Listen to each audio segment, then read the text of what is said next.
around the rest of the world, and the endless rounds of negotiations at COP26 in Glasgow has added urgency for the world's most vulnerable countries. Without fixing rising temperatures and sea levels, the low-lying island nation of the Maldives will simply cease to exist.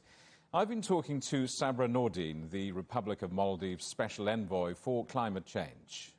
Our country is 99% ocean, and the average height of the islands are 1.5 meters above sea level.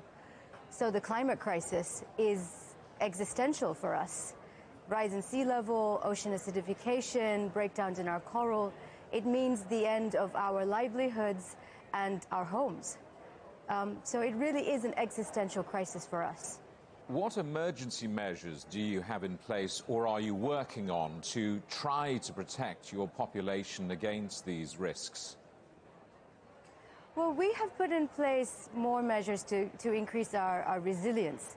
So more conservation of more protected areas in the Maldives, phasing out single-use plastic, those kinds of things. But emergency measures require a lot of money, and that is not something that the Maldives or many other small island states have, especially to deal with something as large and complex as the climate crisis, which involves potentially, adapting to a whole new system of doing things, or even moving in some cases.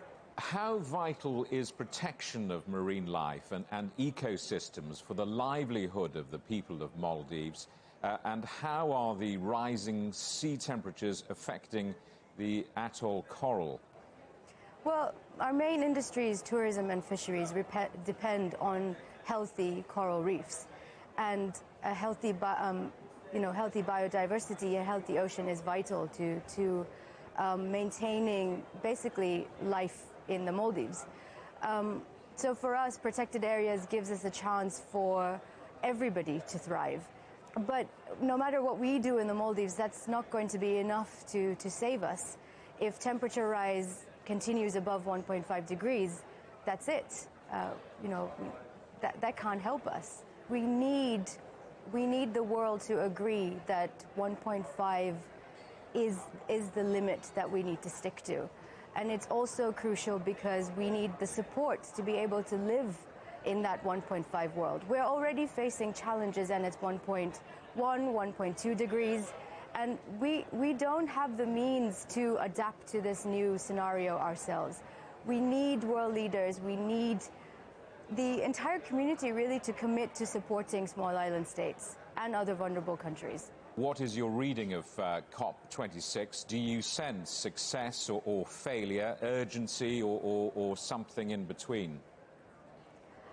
I want to be optimistic. And I think, last week's pledges of new financial commitments and agreements towards protecting biodiversity, they are helpful, but they're not enough, especially for small island states. We're nowhere near the emission targets that we need to be. We really need that to be limited to 1.5, so which means more ambition and more urgency when it comes to emission cuts. And we haven't reached the $100 billion that was committed to islands like the Maldives and to vulnerable countries like ourselves. So those are things that really need to come through. When you return to the Maldives, what will you report back from COP26 in Glasgow? I would like to report that there is a future for us in the Maldives, and that the world is ready to stand by us in order for us to remain there. Well, outside